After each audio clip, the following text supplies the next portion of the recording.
want to thank the organizers for this beautiful Christmas party.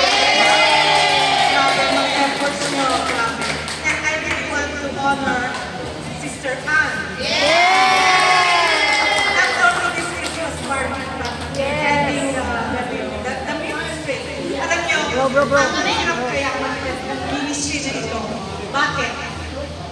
Dahil hindi tayo sama-sama nagsiserve together every day. Yes. Minsan, tatlo lang, apat lang magkakasama, kaya hindi tayo magkakakilala. No? And Sister Anne makes, grabe yung effort niya na tayo i-gather. Yes. Grabe yung mga messages niya just for us to get to know each other, to be together, ganyan. Ang hirap kaya. I know, because I've been there. Okay, anyway, I just want to thank the Lord for calling each one of us to this ministry.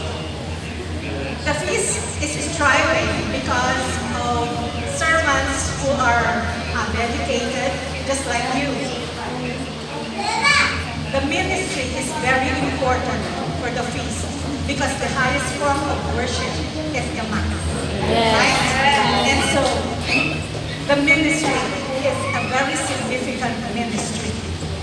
Ayaw kong isipin na pinili nyo itong ministry na ito dahil ito yung ministry na minimum lang yung oras ng service. It's just 30 minutes a month.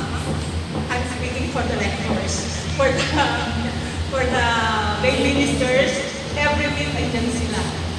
No? Pero still, this is the ministry that requires just a minimum hours of service, unlike the ushers, the welcome ministry, the intercessory, who are there from early morning up to the end of the session, right? Every Sunday.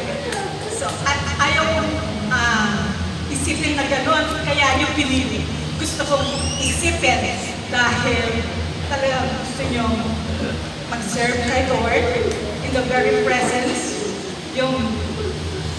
It's not, I don't want also to think that you are serving the Lord because you want to gain praises for yourself. Because our ministry is all about Him. Amen. Because we declare His word and we hold, we feed the people with His body and blood. And so it is all about Him, nothing sa atin. We are so privileged because we are directly sharing God Himself to the people. So this ministry is not we should not say that it is not significant. It is very significant, very important, and I want to honor all of you for choosing this ministry. Yes, this is the last day of the liturgical year. Tomorrow, we'll enter Advent. Advent is anticipation. Anticipation of what? Anticipation of the coming of Jesus. No? So how do we prepare?